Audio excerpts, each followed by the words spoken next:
So I tell you what, for this Christmas, let's just take an effort to go say something nice to somebody you don't like or something you don't agree with. See if we can spread the love a little bit. Hello, I'm not Chuck, and I think Rob made a good point in his video released on Christmas Day 2019. So in this video, I'm going to try to spread the love a little bit, or at least try to spread a little bit of human kindness. Rob already knows what I don't like about his videos, so I'm not going to discuss them again here. But I am going to start with the Little House Truck Camper. Watch this. But apparently, no matter how proud I am of this camper, it's the biggest piece of junk on the planet. You know what? I've done a little woodwork, and it hurts to have someone criticize something that you have made with your very own hands. So I apologize for the negative things I said about the camper in the very first video I did about Little House on the Road. Besides, maybe there is something to that saying, pretty is as pretty does. Yet it has protected me very well. It has absolutely sustained my life. Obviously, Rob's truck camper has provided shelter for over a year and a half through hot weather and cold, and it's still holding together.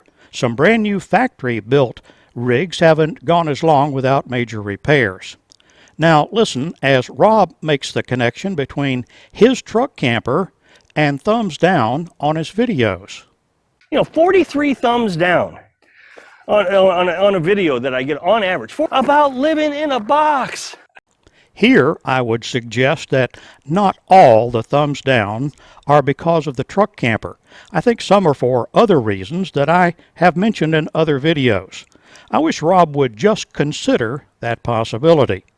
Oh, and by the way, I have never given a Little House video a thumbs down. Never.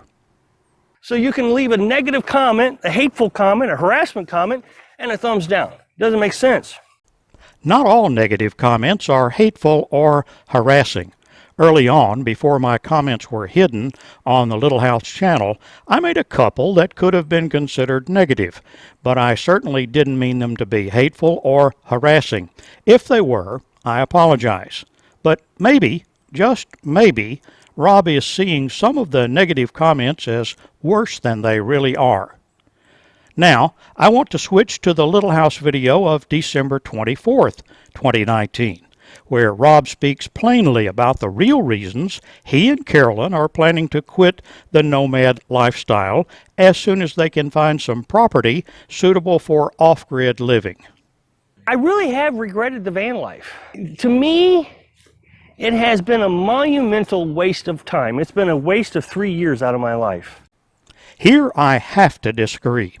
In the 3 years they have lived as nomads, Rob has built a YouTube channel with more than 20,000 subscribers.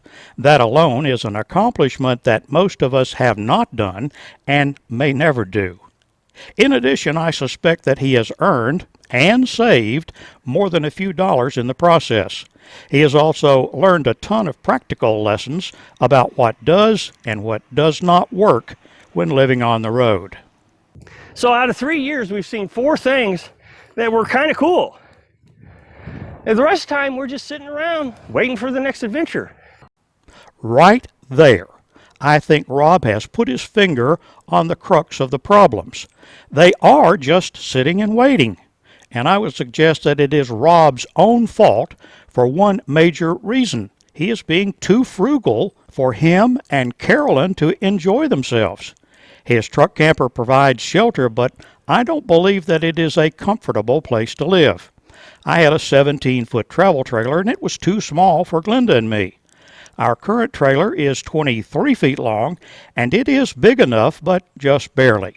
We wouldn't have made it a week in Rob's truck camper, and I don't think there are many other couples who would have either. The fact that he and Carolyn have managed in it for over a year and a half is a testimony to their tenacity, but it's no wonder that they're ready to quit. Just listen to Rob's pain. But I have found that I am mentally weaker than I used to be.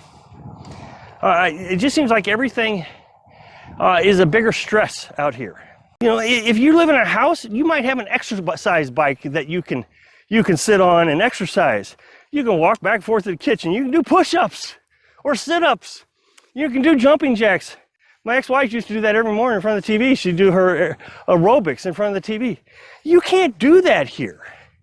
And so you sit in a 6x6 box and you eat.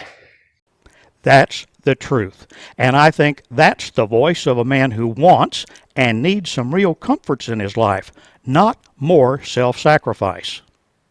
Somebody told me that I was wrong, that all I ever do is worry about money, because I talk about it a lot on this channel. But I don't agree with that. I actually think I worry more about not spending money.